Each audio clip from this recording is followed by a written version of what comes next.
Good evening, friends. This is Tantric Aghori Mahabrahmananda again. So, today's topic is a little bit interesting. I would like to start with Hindi because I think this is a sensitive topic and I have to discuss in Hindi so that it could be possible to reach my message clearly to everyone. Okay, without wasting the time, let's start. अ, हम सब कहते हैं कि ये जो शरीर है मनुष्य का, ये पंच तत्वों से बना हुआ है। इससे पहले कि पहले वाले वीडियो में मैंने बताया था कि मेरे पास आत्मा है। उससे पहले वाले वीडियो में मैंने बताया था कि हम सबकी उत्पत्ति ही एयर से हुई, मतलब हवा, पवन, पवन या कुछ भी, हवा हवा, बहुत सारे मीनिंग्स हैं इन सबके। एक शब्द के 1000 मीनिंग मिलते हैं हमारे टेक्स्ट बुक में। इतने सारे टेक्स्ट बुक बना रखे हैं यार, सीरियसली। ओके, तो कम टू द पॉइंट।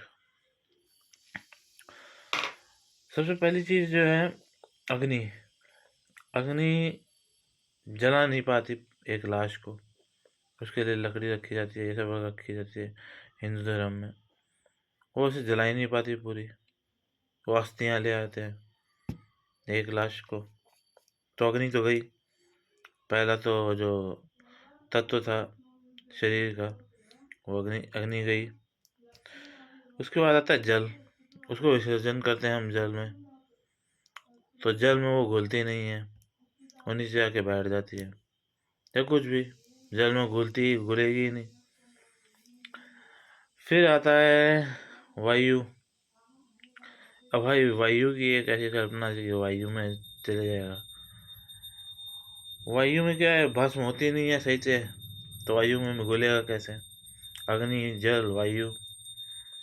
वायु तो तभी बनेगी ना जब पूरी तरह से कोई चीज मटेरियल, जैसे कोई जैसे लकड़ी भी जल जाती है तो कोयला छोड़ के जाता है, फिर कोयला लाल होके भस्म बन जाता है, फिर वो भस्म भी पानी में मिलती है। तो ये लकड़ी, ये सब क्या है, ये इसका कुछ कुछ तर्क बनता है, तो बट वो छोड़िए।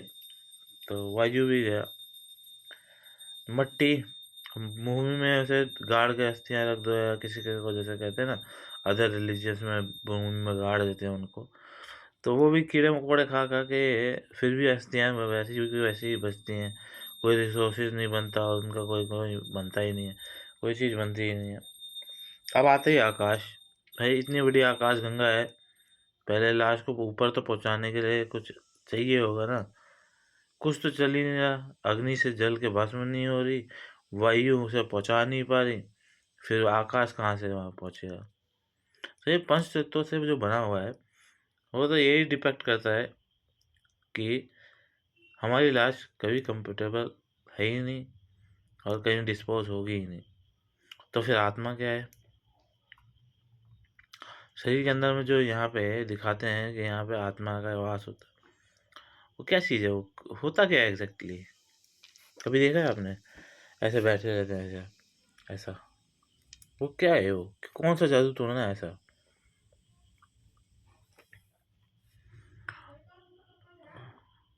बताइए, कुछ सोचिए। तो ऐसा जादू टोना है क्या वो? सिर्फ तंत्र विद्या है क्या है ये, कि जो ऐसे ऐसे बैठा रहता है, समथिंग लाइक दैट? ये है क्या चीज़? ये शायद उन्हीं लोगों को से आता है।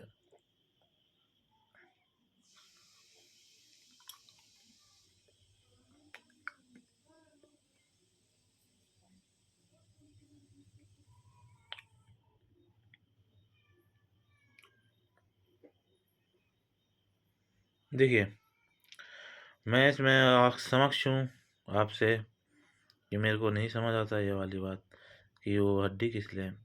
लेकिन जो मैंने बनाई है उससे मुझे फ़ायदा हुआ है, वो मेरी है, क्योंकि उसमें से कंकाल भी नरकंकाल मैंने ही रखा है। वो मेरी ही है, तो मुझे ज्ञात हुआ कि मेरी जो आत्मा है वो रावण की आत्मा है, और रावण जो है उसकी नाभि नहीं है, तो उसे कोई मार नहीं पाएगा, और मेरी आत्मा और मेरा शरीर दोनों जाएगा। बाकी वैसे मैं निवेदन और अति दुखद समाचार प्रकट करता हूँ कि अपनी समस्याओं को खुद ही हल कीजिए। जहाँ तक हो सकता है मैं करूँगा, वरना धन्यवाद। और हाँ, ये जो कुछ अवधि है, 3 साल की अवधि, मैंने अपने काउंसलर से ले रखी है कि मैं 3 साल तक नशा नहीं करूँगा, और उन्होंने भी एग्री किया है कि आप 3 साल तक दारू मत पीजिए। फिर बाद में देखिए, क्योंकि ये जेनेटिकली हमारे जीन्स में है कि मेरे फादर पीते थे,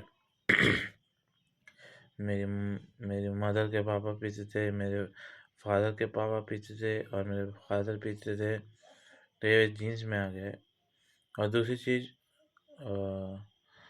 बाकी जो नशे हैं वो तो मैं करता ही नहीं, दारू के अलावा। और हाँ, बस इतना उन्होंने बोला है काउंसलर ने, बाकी मेरी बात हो गई है। मैं आपको ये इसलिए बता रहा हूँ क्योंकि राइट टू इन्फॉर्मेशन एक्ट आपके सामने समक्ष रख पाऊँ कि मैं इस बार इस टाइम पे नशे में नहीं हूँ मैं। नहीं तो आप लोग कहेंगे कि यार ये तो नशे में होगा, नशे में ऐसी बातें कर रहा है। नया नशे में नहीं बात कर रहा। धन्यवाद। श्री हर हर महादेव टू मी।